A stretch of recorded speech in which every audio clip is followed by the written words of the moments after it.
Buenos días a todas y todos. Carlos Navarro, de Heraldo Media Group. Presidenta, entonces, con esta estimación de 0.7 puntos porcentuales, ¿la meta mínima de crecimiento anual en México es de 2.7% en su administración?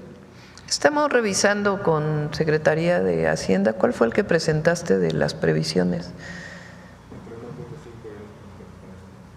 Entre 1.5 y 2, lo que se presentó para este año en la última actualización que se tuvo que presentar al Congreso, y se están haciendo permanentemente todas las evaluaciones. Lo importante es lo que hemos mencionado, que no es que nosotros estamos esperando a ver qué va a pasar en la economía de los Estados Unidos y estamos cruzados de brazos a ver qué va a pasar. No, hay un trabajo permanente de todo el gabinete y particularmente el gabinete económico para fortalecer la economía nacional y que no solamente haya crecimiento, porque el crecimiento del PIB es una variable. Para nosotros nos interesan las variables que tienen que ver con el bienestar de las y los mexicanos, que a veces no solo es el crecimiento, o a veces ni siquiera en el crecimiento se refleja, sino una mejor condición y calidad de vida de las y los mexicanos, y particularmente el crecimiento del empleo bien remunerado. Entonces, en eso estamos trabajando. Para eso es el Plan México. Entonces, el Plan México hoy se presenta lo que nos comprometimos, y hay varios otros temas que están pendientes de presentar, como los polos del bienestar, por ejemplo, que ya los vamos a presentar pronto, y otros más. Y estas medidas, es importante, también han sido dialogadas, consensadas con los distintos sectores productivos del país. Entonces, para poner una cifra, el mínimo sería 2.2% anual. No quisiera yo poner una cifra, lo importante es que no tiene que ver con estas visiones negativas, pesimistas de organismos financieros internacionales que han dado para México, porque estamos trabajando permanentemente, repito, no solo para el crecimiento, sino principalmente para el bienestar. Gracias. También preguntarle en otro tema, el presidente de Estados Unidos, Donald Trump, hace unas nuevas declaraciones, palabras más, palabras menos, dice que usted tiene miedo de los cárteles del crimen organizado. ¿Qué responderle a estos comentarios, presidenta? Mire, yo no quisiera que… Hay muy buena comunicación con el presidente Trump. En 3 meses y poquito de su gobierno, pues hemos tenido, no sé, más de 5 llamadas. Y es buena la comunicación, a veces no estamos de acuerdo, pero se dice en la llamada de teléfono y ha habido respeto. Entonces, yo no quisiera que la comunicación entre el presidente Trump y su servidora, entre Estados Unidos y México, fuera a través de los medios y declaraciones a los medios. Es una comunicación fluida, buena, en donde tenemos muchísimos acuerdos y otros que no hay acuerdo, pero que estamos dialogando permanentemente, que es algo normal y natural. Entonces, no quisiera yo que ahora viene una declaración mía y sale en el periódico y ahora otro reportero le pregunta al presidente Trump, y ¿para qué generar un desencuentro? Entonces, lo que yo dije el sábado es que en efecto en alguna llamada, más que como un amago, como lo presentó el Wall Street Journal, el presidente Trump dijo: queremos ayudar a México, y para ayudar a México pues queremos mandarles, entre otras, tropas, o si es que lo necesitan. Y yo le dije: no, presidente Trump, eso no, podemos colaborar en muchas otras cosas dentro del marco de nuestra soberanía y de la territorialidad que a cada uno de nosotros nos corresponde. Les pongo un ejemplo. Recientemente, hace 3 días salió que el presidente Trump dijo mano dura a el tráfico de armas de Estados Unidos a México. Eso no se había oído nunca de un presidente de los Estados Unidos. Y es importante para México que se detenga el tráfico de armas, así como nosotros estamos trabajando muy fuerte para disminuir, detener el tráfico de fentanilo de México hacia los Estados Unidos y de otras drogas. Entonces, hay muy buena relación también entre el Comando Norte, la Secretaría de Marina, la Secretaría de la Defensa. Hay muy buena relación entre el secretario Ebrard y el secretario de Comercio de los Estados Unidos, entre el secretario de Hacienda y el secretario del Tesoro. Entonces, no vale la pena, y no es un asunto, ustedes saben que nosotros aquí estamos con una estrategia de seguridad que van a ver el jueves tiene muy buenos resultados. Entonces, evidentemente, pues cada quien tiene su manera de comunicar, pues no quisiera que se volviera esto un debate a través de los medios de comunicación con el gobierno de los Estados Unidos. Tenemos nuestra comunicación, hay muchísimos acuerdos y sigue habiendo esa buena comunicación, y cuando hay desacuerdos pues también se hacen a través de los medios oficiales y de la comunicación personal. Entonces, mejor lo dejamos ahí para que no haya ahí un tema de un debate a través de los medios. Así como México ha estado cumpliendo con la serie de acuerdos que se han planteado en estas llamadas, ¿Estados Unidos está cumpliendo con los acuerdos que ustedes les plantearon, Presidenta? Sí, y hay muchas otras cosas que estamos todavía revisando.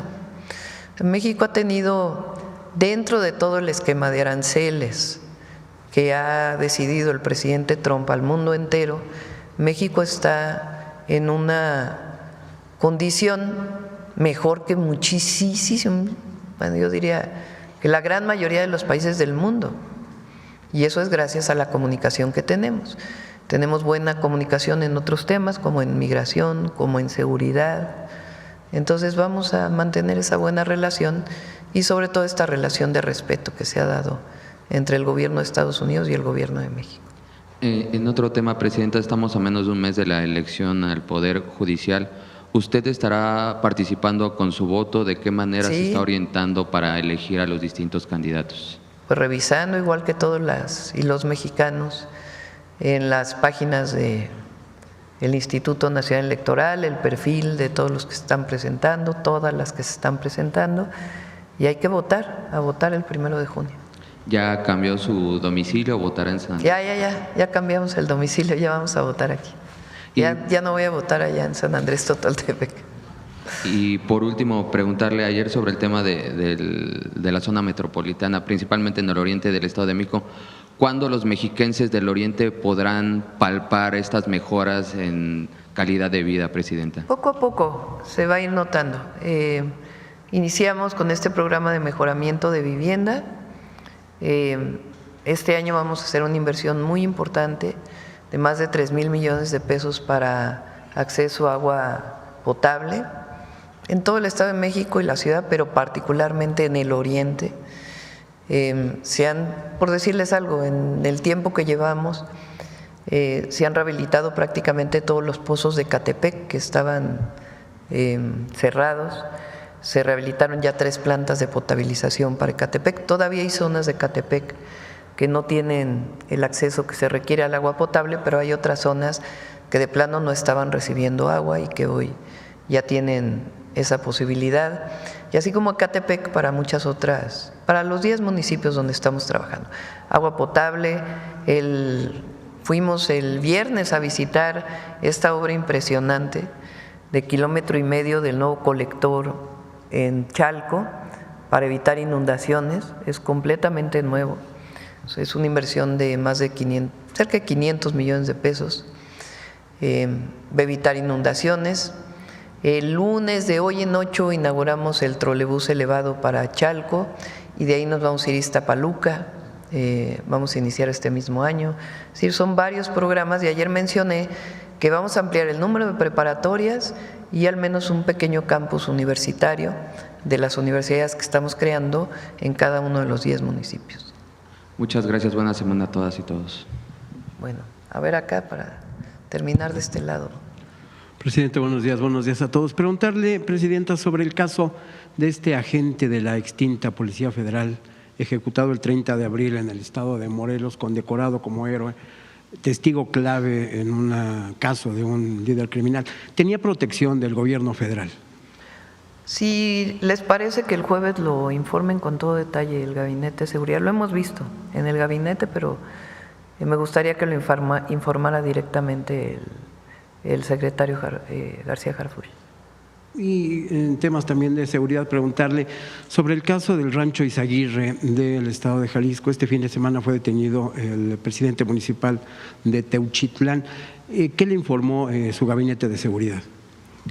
Pues el caso lo está llevando la Fiscalía General de la República. Como ustedes saben, nosotros pedimos que la Fiscalía trajera el caso y pues más bien es el fiscal quien tiene que informar pues cuáles son las pruebas de este vínculo delincuencial del presidente municipal. Él lleva ya en la presidencia o llevaba ya en la presidencia municipal, fue reelecto, o sea, lleva más de este año, que es cuando entraron los presidentes municipales de Jalisco. Entonces ya lleva tiempo ahí en la presidencia municipal, entonces la Fiscalía tiene que informar cuáles son los vínculos o los presuntos vínculos con uno de los cárteles. ¿Va a escalar esta investigación lo que le hayan comentado hoy en la mañana al representante del fiscal? del Que informe el fiscal. Lo importante, quiero mencionarlo, el grupo de buscadoras que entró por primera vez al rancho Teuchitlán, en Teuchitlán, Izaguirre en Teuchitlán, me escribió una carta después de la conferencia de prensa del fiscal. Le pedí a la secretaria de Gobernación que pudiera haber por lo menos un llamado del fiscal con este grupo de buscadores, de buscadoras, Guerreros se llama, creo, ¿verdad? Guerreros buscadores. Y hubo una llamada de teléfono del fiscal con la presencia de la fiscal de víctimas, Irene Herrerías, con ellas para poder pues seguir teniendo comunicación y que ellas puedan expresar libremente lo que encontraron en el rancho y que puedan ser pues atendidos en toda la magnitud las solicitudes que tengan, además de las reuniones que se están teniendo con la Secretaría de Gobernación. Si es necesario, sí. Por ahora pues están reunidos con la Secretaría de Gobernación y van muy bien las reuniones. Gracias. A ver acá para terminar de este lado. Mariana Madrid, de Canal 13 Albavisión. Una precisión para la presentación del secretario de Hacienda. ¿Aumentarán 10% las compras en general o aumentarán 10% del contenido nacional? Del contenido nacional. 10% del contenido nacional de las compras de gobierno. Muchas gracias. Sustitución de importaciones. Sí, lo anunciaremos en la Convención Bancaria. Sí. ¿Hay expectativa de los especialistas de que haya una contracción de la economía en el segundo semestre y de que incluso se alcance una inflación del 3.8%? ¿Ustedes tendrían también estas estimaciones o cuáles serían sus cifras? ¿Quieren? A ver, Edgar y luego Marcelo. Con su permiso, Presidenta. No, nuestro escenario base es de un crecimiento positivo de la economía, medido en términos del PIB. Como mencionaba la Presidenta, hay otros indicadores de bienestar también que son muy importantes. Estamos en niveles mínimos de desempleo. La medición actual surge a partir de la consolidación de las encuestas en el 2005. El último reporte de desempleo estamos en 2.2%. La masa salarial está en máximos históricos. Hay un crecimiento muy sólido de los datos del empleo, sobre todo del empleo formal. Entonces, si nos atenemos incluso a la variable más, tradicional, que es el crecimiento del PIB, nuestro escenario base sigue siendo de crecimiento positivo en el trimestre y en el año, basado en lo que mencionábamos. Hay una base de crecimiento muy sólida y esta estrategia lo que busca justamente es aumentar el gasto interno y la inversión. Bueno, brevemente te diría que siempre hay que tomar con reserva las expectativas por el margen de error que ha habido, que es enorme. Pero más en esta ocasión porque tenemos todavía muchos elementos por verse. O sea, en qué va a terminar toda esta reorganización del orden comercial y qué efectos va a tener, cuánto va a durar. Hay algunos elementos que todavía no tenemos la respuesta completa.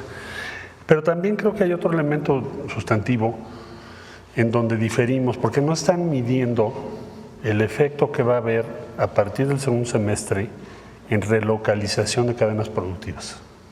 O sea, solo estás contabilizando elementos negativos, pero no estás viendo algunas cosas que están empezando a suceder. Entonces, yo diría que tomáramos con mucha reserva muchas de esas previsiones que están, por esas razones que te acabo de comentar. ¿Cuál es nuestra previsión? Lo que acaba de decir el secretario de Hacienda. ¿Y en qué se fundamenta?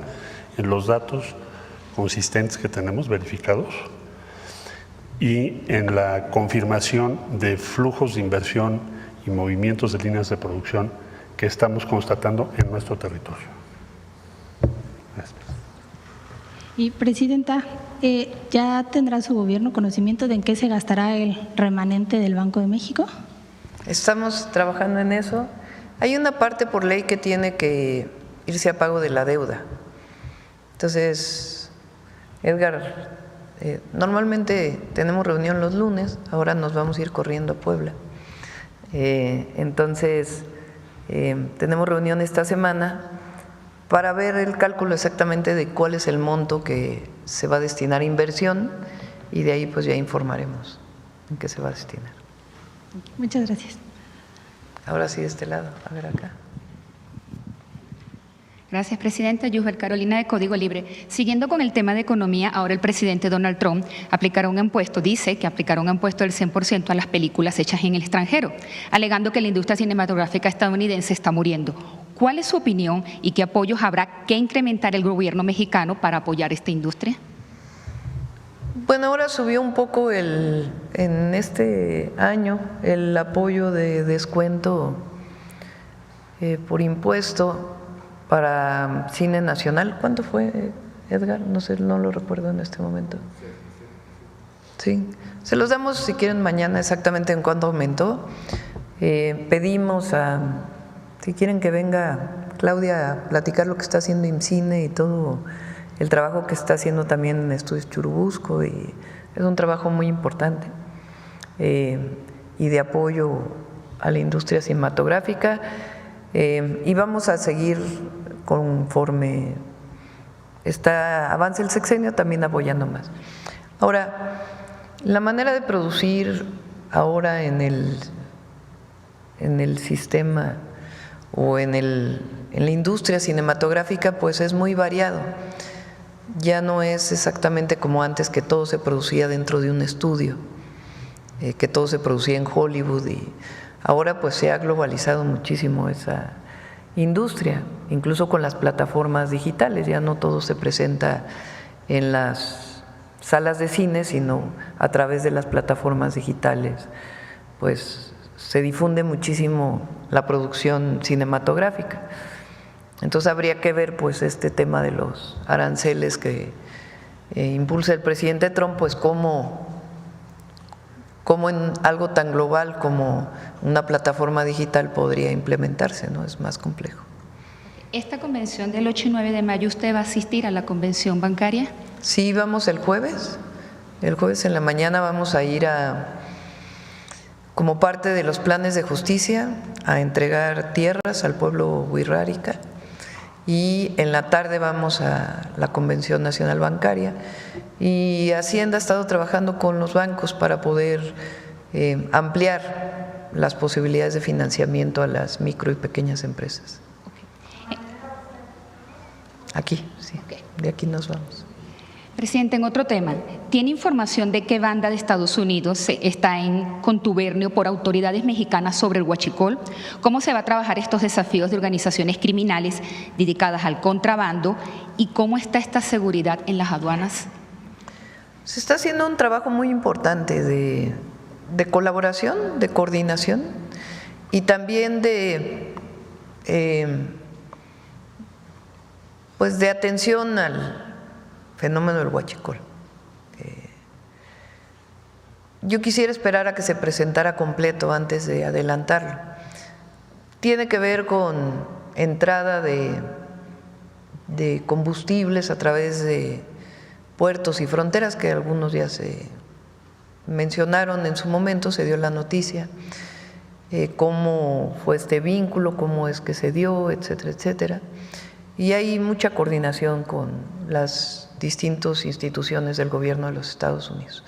Entonces ya en su momento vamos a presentarlo completo, en este momento pues está en proceso de investigación. Y haciendo otro énfasis en la Carta Morena, de último momento la dirigencia borró la orden de suspender cualquier indicio de proselitismo. ¿A qué se debió este cambio? ¿Usted sabía por qué esto quedó afuera? No, pues ni fui ni debo ir al Consejo de Morena. Yo lo único que hice fue enviar una carta con mis opiniones para ser tomadas en cuenta, pero ya lo que ocurre en Morena pues ya es un asunto del propio Consejo y de la propia dirigencia de Morena, ya no es un asunto de la presidenta y ellos lo tienen que informar. De que se haya quedado fuera a Ya última hora. ya no me corresponde opinar en eso.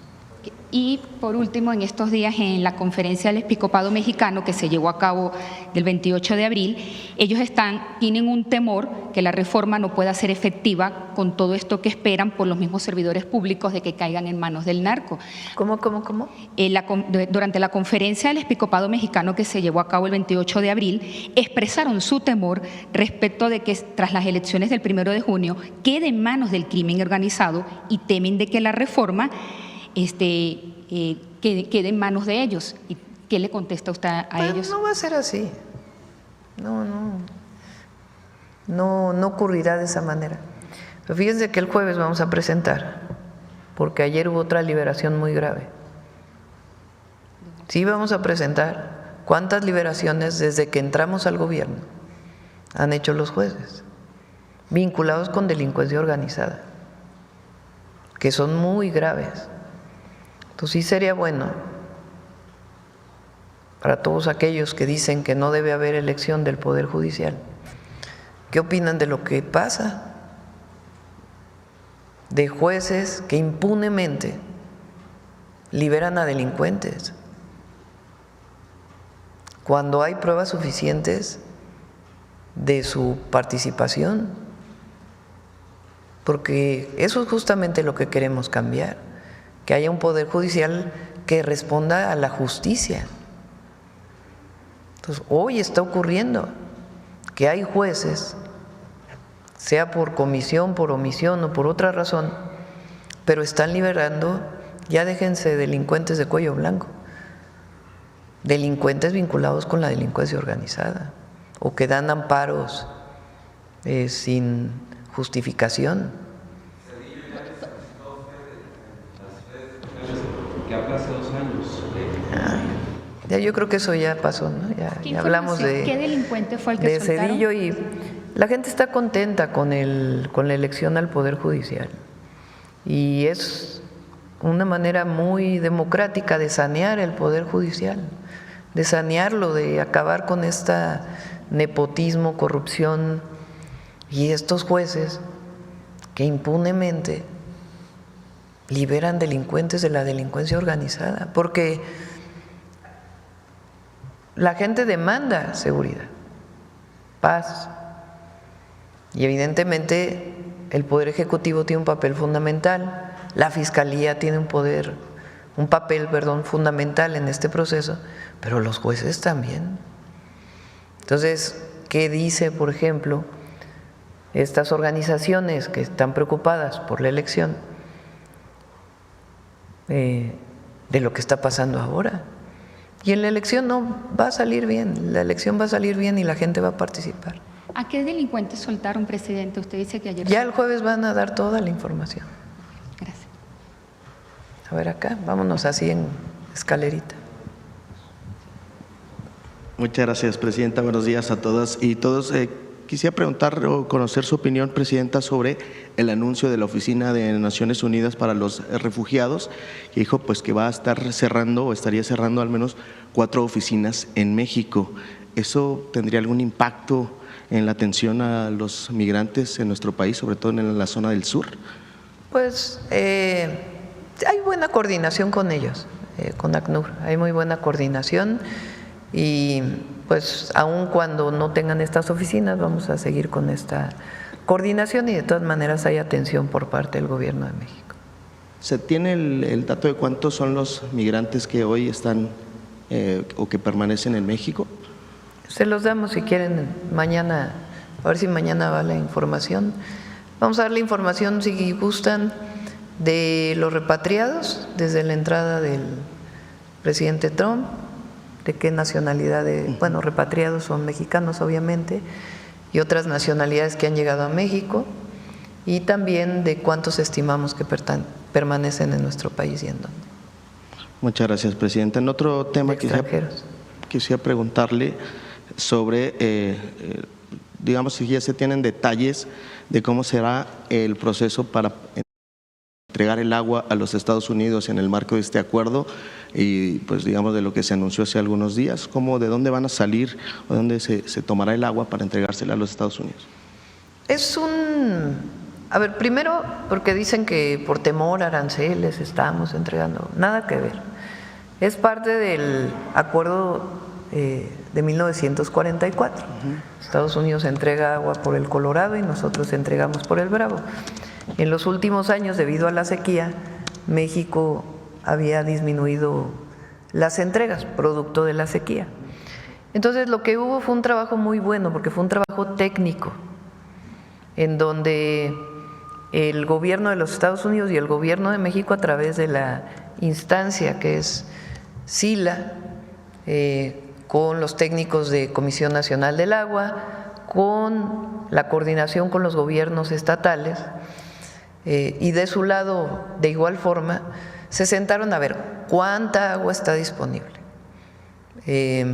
cuánto se puede entregar ahora que no afecte a México, cuándo nos tenemos que volver a reunir para ver, de acuerdo a la temporada de lluvias, cuánta agua adicional se puede entregar después de la temporada. Entonces, a partir de ahí, de ese trabajo muy técnico, pues se definieron cuáles son las entregas que se tienen que dar y en dónde. Entonces, fue un acuerdo vinculado con el Tratado de 1944. Entonces, y ya los detalles fueron publicados en un comunicado por parte de Relaciones Exteriores y también por parte del gobierno de los Estados Unidos. En este caso se involucró también la Secretaría de Agricultura, del gobierno de los Estados Unidos y el secretario Verdeguer.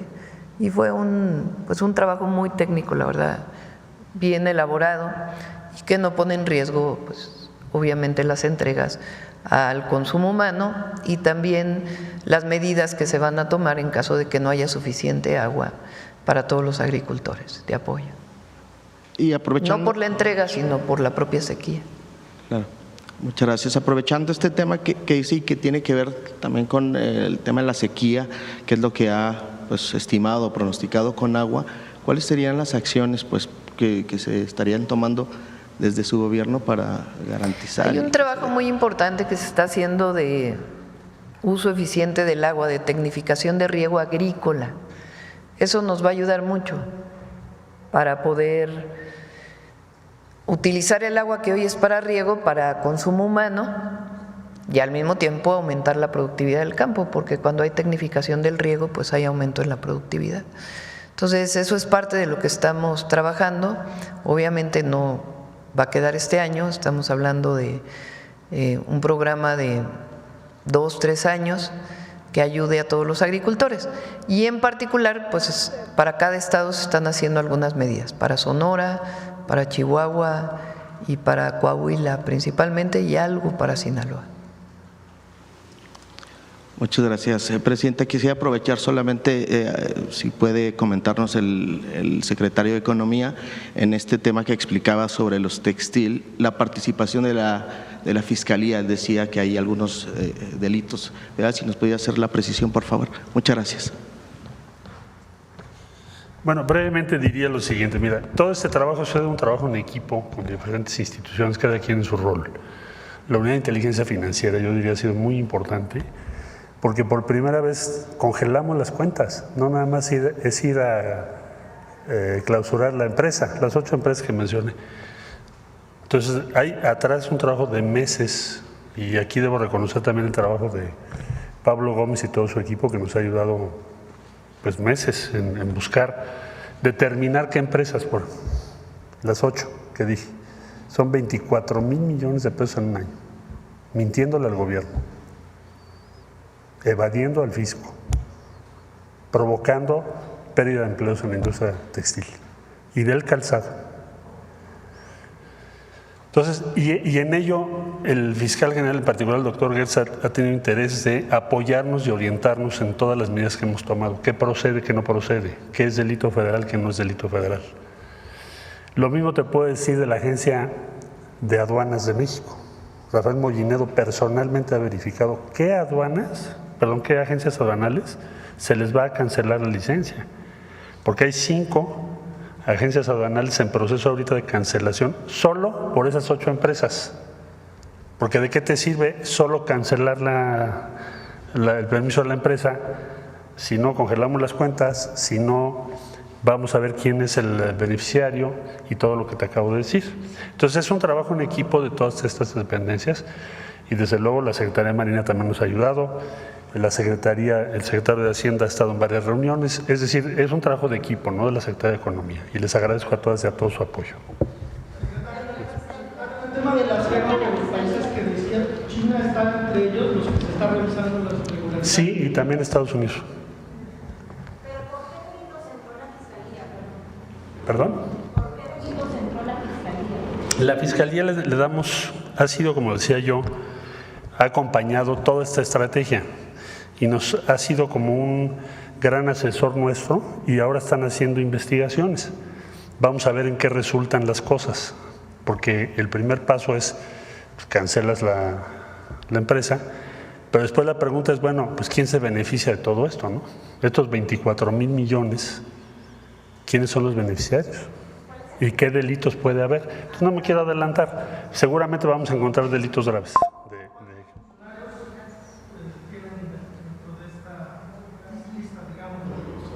No, el equipo que nos está ayudando es Unidad de Inteligencia Financiera de la Secretaría de Hacienda y Crédito Público, es la Fiscalía General de la República en su área de competencia, los gobiernos de los estados, Baja California nos ha estado apoyando, Jalisco, Aguascalientes, varias entidades federales. Usted mencionaba que son 8 empresas, pero también deben de haber… Son 8 empresas a las que les cancelamos, 5 son empresas que importan temporalmente, mintiendo, textiles y 3 calzado. En ambas condiciones, nunca exportaron eso, estaban engañando al gobierno. Entonces, ya se tomó la acción, pero va a haber una consecuencia. Entre otras, cancelar a las agencias aduanales. Son 5. Ahorita están en proceso de cancelación. Y congelar las cuentas de quienes participan. ¿Por qué la Fiscalía? Pues la Fiscalía que nos está diciendo, bueno, vamos trabajando juntos desde ahora para que cuando identifiquemos todos los delitos que hubiese, primero determinar si son federales o locales y segundo, acompañar al Ministerio Público a todo lo que hagamos para que tengamos éxito. Entonces, eso es a lo que me refiero.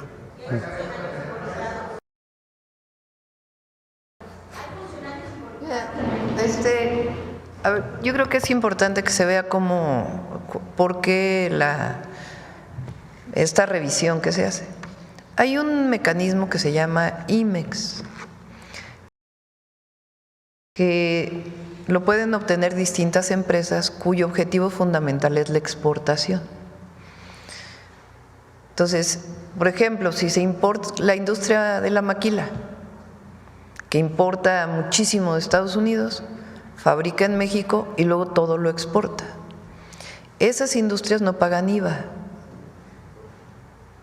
porque así está establecido como un mecanismo de apoyo para la industria exportadora. En algunos casos empezaron a importar no de Estados Unidos, que digamos era el objetivo dentro del tratado, sino de otros países. Y no había problema porque dentro de los mecanismos o las reglas de la Organización Mundial de Comercio era válido pues que se importara, o es válido que se importe de otros países para exportar. Y obtuvieron, porque dijeron otra cosa las empresas, no porque hubiera colusión, su registro de IMEX. Pero ¿qué empezó a pasar? Que en realidad no lo exportaban, sino que lo vendían para el mercado interno.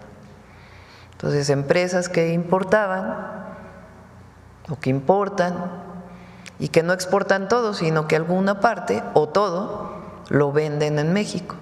Entonces, si lo venden en México, tienen que pagar IVA a fuerzas. Si no, pues tienen esta exención. Entonces, a la hora de estar revisando estas empresas, la Secretaría de Economía encuentra pues que hay muchas que lo hacen para el mercado interno, que no es para la exportación. Y entonces ahí empieza todo el proceso de revisión de por qué se les dieron a esta, por qué los agentes aduanales que deben revisar que si se queda o si se exporta no estaban registrándolo. Y ahí viene todo este procedimiento, y si se congelan cuentas de esas empresas, y si hay un delito penal, pues lo tiene que investigar la Fiscalía. Ese es el esquema. Hay otros también donde hay muchísimas formas de importar. Si se importa de una manera, pues se paga un impuesto; si se importa de otra manera, se paga otro impuesto. Y entonces hay empresas que importan y que mienten a la autoridad, diciendo que en realidad están importando de una manera para no pagar impuestos. O ahora se están poniendo los precios de referencia, porque se dice, pues importé una bicicleta y cuesta 5 centavos. No, pues discúlpame, no puede costar 5 centavos una bicicleta. Tiene que costar, pues aunque se haya fabricado en otro lado, pues lo mínimo indispensable de lo que cuesta el acero a nivel internacional, si es que es de acero. Entonces se le pone, pues el valor mínimo es y sobre eso pagas los impuestos. Eso es lo que estamos haciendo con esto de los precios de referencia, la revisión de las IMEX, y pueden seguir importando. Sí, bueno, tienen que resolver su problema de haberle mentido a la autoridad, pero se puede importar. El tema es que tienen que pagar impuestos. No pueden mentirle a la autoridad de que eso se exporta cuando en realidad no se exporta, se está quedando en el mercado nacional. Aparte de otras cosas que se pueden considerar como importación ilegal. Ahora sí. Gracias, presidenta. Dalila Escobar, de Proceso. Primero, en toda esta estrategia que ha manejado su gobierno en torno al tema de la búsqueda de personas desaparecidas y que incluye iniciativas para reformar leyes, había mencionado que se dio un momento para que madres y padres buscadores hablaran con la Secretaría de Gobernación para pues agregar algunos elementos o tal vez cambiar algunas cosas. Primero quisiera preguntarle si cuándo se tendría previsto que se tengan listos ya estos, no sé si sean modificaciones, si va a enviarse de nuevo la iniciativa. Vamos a dar todo el mes de mayo. Ya se presentaron muchas de las modificaciones por parte de los grupos de organizaciones de buscadores, de buscadoras. Todavía hay varias reuniones pendientes y se va a hacer pues las modificaciones que están sugiriendo. El objetivo es que haya un extraordinario en junio. Hay varias leyes que quedaron pendientes, entre otras algunas de economía. Entonces, que haya un extraordinario en junio y poder tener pues los acuerdos durante el mes de mayo para que ya puedan ser aprobadas. ¿Se enviarán como tal modificaciones? ¿Se enviarán como modificaciones o una nueva iniciativa? No, yo creo que en diálogo con los diputados y senadores se pueden hacer las modificaciones, y si son muy distintas, pues ya se envía una nueva iniciativa. Pero hasta ahora creemos que si involucramos en su momento a diputados y senadores y que conozcan todo esto, se puede hacer a partir de la iniciativa que se envió, claro, con las iniciativas que se enviaron. Sí, algunos grupos de colectivos, bueno, todos siguen, se mantienen en las búsquedas de sus familiares que están desaparecidos, y bueno, pues insisten, por supuesto sabemos que insisten en que hay todavía algunas irregularidades o inconsistencias en la forma en cómo las comisiones de búsqueda están llevando a cabo la labor. Sabemos que estas modificaciones es precisamente para fortalecer esto. ¿En qué momento se podrá notar la profesionalización de las personas que forman parte de las comisiones locales de búsqueda para que sean las familias quienes acompañen y no al revés? Sí, a ver, una parte le corresponde a las fiscalías, esto es importante. Y también las modificaciones que se enviaron tienen que ver con eso, la profesionalización del área de desaparecidos en las fiscalías estatales, porque es ahí en donde hay la principal investigación. Y son quienes tienen muchos de los instrumentos para la búsqueda. Y además, pues las comisiones de búsqueda y la colaboración y la coordinación con los familiares. Entonces, están tomadas los dos temas en cuenta. Claro, sobre este tema ya nada más un par de puntos que planteo de una vez es, por un lado, el tema de, bueno, sí vamos a tener los informes de forma pública, el tema de los registros que han tenido ustedes de personas, el número de personas desaparecidas de acuerdo con la metodología que siguen, y por otro lado, bueno, también de acuerdo con investigación en proceso, publicada en proceso, lo que tiene que ver, por ejemplo, en el Valle de México, la cuestión metropolitana, no nada más en la Ciudad de México, sino todo el entramado que tiene que ver con la búsqueda de personas desaparecidas, como sabemos, colectivos. Muchas de las personas desaparecen en la Ciudad de México, son de la Ciudad de México y aparecen sus restos en estados colindantes. En este sentido, yo quisiera preguntarle también en un nivel preventivo. En la Secretaría, por ejemplo, de Seguridad, sabemos que la ciudad es una de los lugares más monitoreados con cámaras de videovigilancia.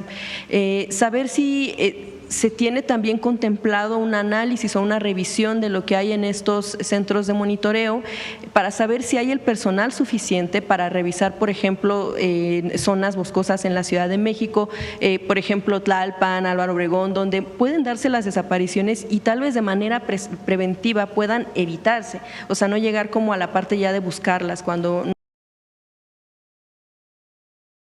no se les encuentra. Si se hará esta revisión, por ejemplo, en la capital del país, en otros estados, del número de personal necesario para monitoreo por sectores, de si las cámaras todas sirven, si los equipos en los propios centros de monitoreo también están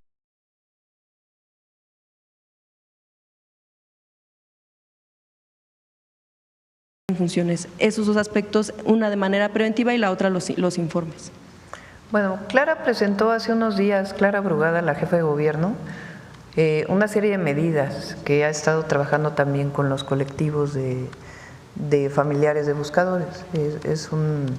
Son buenos puntos y acuerdos que se tomaron.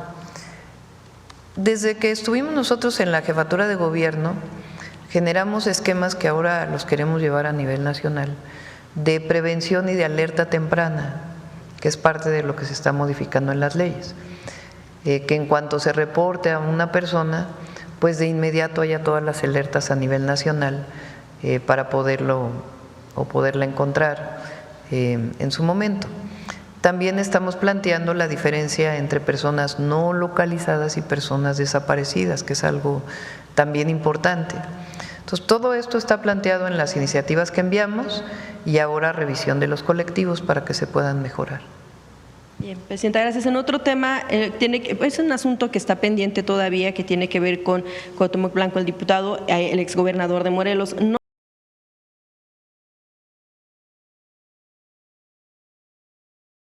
solo ya relacionado con el tema del delito que se le acusa por violación en grado de tentativa, que está en investigación, sino también por otros elementos que tienen que ver con quejas presentadas ante la Comisión Estatal de Derechos Humanos y ante incluso la Fiscalía Anticorrupción,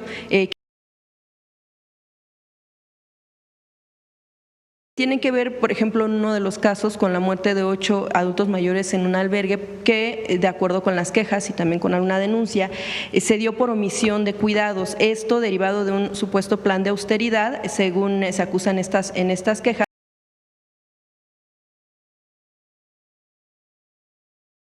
Y también denuncias, y también algunas que apuntan hacia manejos irregulares en adquisición de medicamentos para suministrarlo en este tipo de centros. También, por ejemplo, se ha acusado el uso de la Casa de Gobierno para fiestas familiares,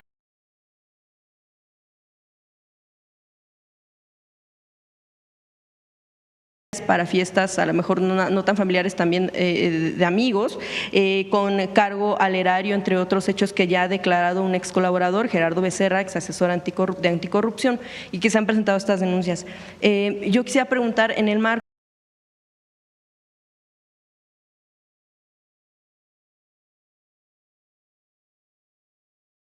precisamente de estas sugerencias que hace usted como Presidenta de la República y como militante con licencia al Consejo de Morena, ¿cómo es que tal vez un exgobernador sigue siendo un representante del pueblo, un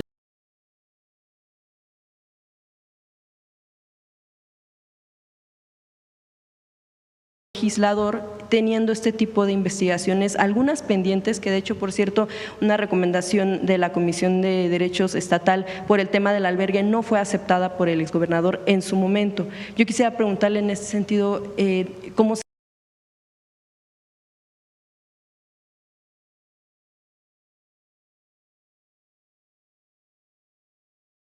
debiera manejar ese tipo de situaciones ante hechos que todavía no están resueltos, pero que sigue estando en representación? Tú misma lo comentaste, ¿no? Son hechos no resueltos. O sea, todo el mundo es inocente hasta que se demuestre lo contrario, así es la ley en nuestro país. Entonces, hay estas presuntas acusaciones o estas acusaciones, pues que tiene que resolver la Fiscalía del Estado en todo caso. Y en su momento, pues ya tomará. Más allá, pues primero tiene que ver con lo penal, si es que la Fiscalía está investigando, o con lo administrativo, si es un asunto administrativo, y en todo caso pues ya después se verá la parte política, ¿no? Pero primero pues tiene que demostrarse.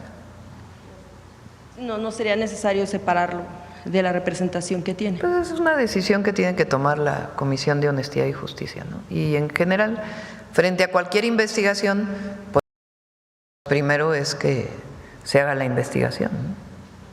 Gracias, Presidenta. En otro tema, hace unos días se cumplieron 13 años del asesinato de Regina Martínez, corresponsal de Proceso en Veracruz. Es un caso que se mantiene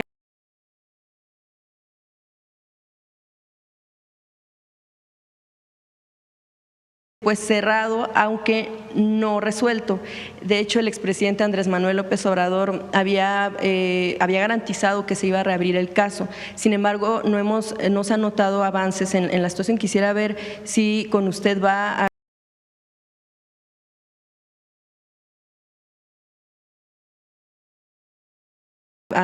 seguirse esta situación hasta que se resuelva, porque recordamos que en el gobierno en el que se dio, Javier Duarte, pues él decía que se había sembrado la idea de que había sido por un asunto personal, pasional. Quisiera saber si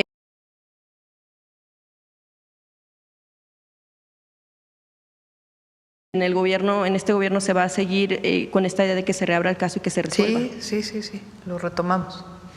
Y finalmente, Presidenta, nada más que no quiero dejar pasar el caso. Apenas se dio a conocer el hallazgo del cuerpo de la activista de Oaxaca, Sandra Domínguez. Sí, es una…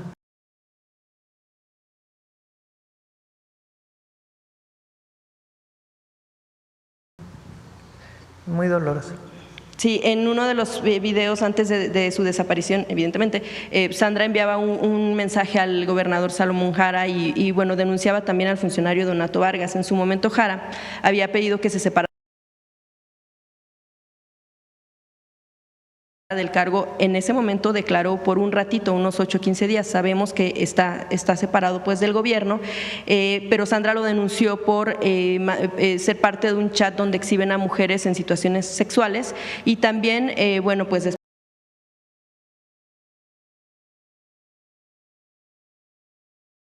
de esto desapareció junto con su esposo. Como ya mencionaba, fueron apenas hallados sus restos junto con los de su pareja en una zona de Veracruz colindante con Oaxaca. Aquí la hermana o los familiares lo que han dicho es que pues sí regresó a casa, pero no como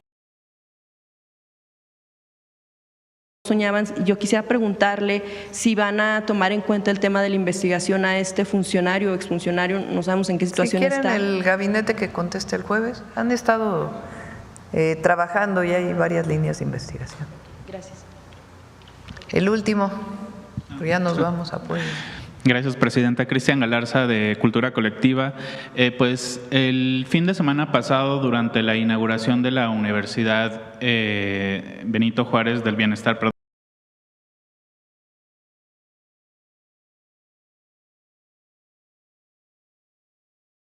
en Texcoco, usted mencionó la defensa de la soberanía nacional una vez más.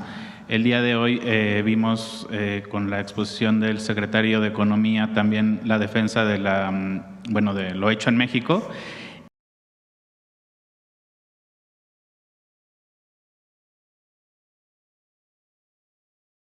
Y yo le quería preguntar cuál sería el papel de las juventudes, o si se pueden involucrar las juventudes, o cómo se pueden involucrar las juventudes en la defensa actual de la soberanía nacional, ¿no? Ante de repente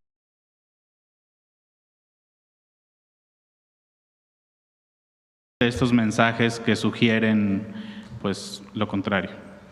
Bueno, yo pienso que las y los jóvenes deben participar siempre, críticamente, en la defensa de su país, de la democracia, de las libertades, de la participación política, de la igualdad y de la defensa de la soberanía.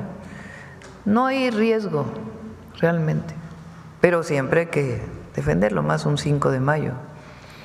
Y siempre hay que defender la soberanía. No, México le ha costado mucho su independencia y ha habido periodos en la historia reciente donde se ha abierto más la posibilidad de participación. Lo he mencionado, el propio hecho de el triunfo de Fox en el 2000, que menciona la Bastida en su libro como un tema de injerencismo, o la presencia de agentes de agencias de Estados Unidos en la época de Calderón participando directamente en acciones, fuera de la ley, por cierto, porque había ejecuciones extrajudiciales, no detenciones. Eso marcó la guerra contra el narco y por eso la violencia que se generó, entre otras razones. Entonces, no, nosotros colaboración, coordinación sin subordinación. Y la mejor manera es conocer la historia de México, las virtudes del general Zaragoza y lo que representa el 5 de mayo en la historia. Aunque después vino la intervención francesa, pero tardaron un año más después de la batalla del 5 de mayo para poder entrar a la Ciudad de México, y tuvieron que traer 5 veces las tropas que estaban en México, Napoleón. Entonces hay que conocer la historia para no olvidar esos momentos y saber siempre defender a la patria en cualquier momento. Igual, durante ese evento pues nos enteramos o se nos informó de las carreras que van a estar, digamos, en este nuevo plantel, que es Medicina Integral y Salud Comunitaria, así como Ingeniería Civil e Ingeniería Electromecánica. Nos gustaría saber cuál es, digamos, la trascendencia de estas profesiones